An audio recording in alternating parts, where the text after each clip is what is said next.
ఏ పరిస్థితులలో వచ్చిందో మర్చిపోయి గాలికి వచ్చినటువంటి అవకాశాన్ని సద్వినియోగం చేసుకోకుండా గాలి మోటార్లో వచ్చి పాలమూరు ప్రజలకు గాలి మాటలు చెప్పేసి వచ్చాడు.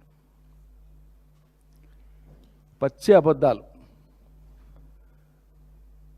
ఆ స్థానంలో ఆ స్థాయిలో ఉన్నటువంటి వ్యక్తులు మాట్లాడాల్సినటువంటి మాటలు కాదు, భాష కాదు అది.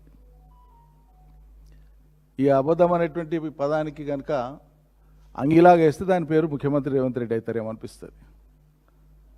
గంత అధ్వానంగా మాట్లాడినారు. సరే, ఆయన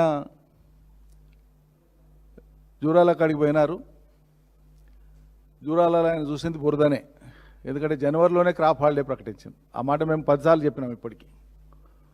జూరాలలో నిల్వ సామర్థ్యం ఉండేది single filling only 6.5 TMC. Multiple ఫిల్లింగ్స్లో దాంట్లోకి వెళ్ళి వాడుకునేది 11 TMC.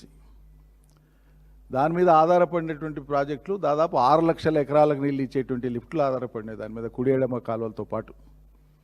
అందుకే జూరాల సాగునీటి అవసరాలు తీర్చడానికి, ఉమ్మడి పాలమూరు జిల్లా సాగునీటి అవసరాలు తీర్చడానికి ఏ రకంగా కూడా సరిపోదు, ఫీజిబుల్ కాదు అనేటువంటిది మ్యాటర్ ఆఫ్ కామన్ సెన్స్. అది మామూలుగా గొర్రెలు పశువులు కాసుకునేటువంటి సాంకేతిక పరిజ్ఞానం లేనటువంటి ఒక రైతును కానీ ఒక కూలీని కానీ మామూలుగా నీళ్ళ పక్కన నిలబెట్టి అడిగినా కూడా వాళ్ళైనా చెప్తారు. దానికి గొప్ప పరిజ్ఞానం అవసరం లేదు. కానీ అదే మూర్ఖపు వంటి పట్టుదల, అదే జిత్తున జూరాలలో పెట్టేది. మరి నిన్న పోయి చూస్తే జూరాల్లో ఏం కనిపించింది? క్రాప్ హాలిడేతో ఉండేటువంటి బురదగుంట కనిపించింది జూరాలు.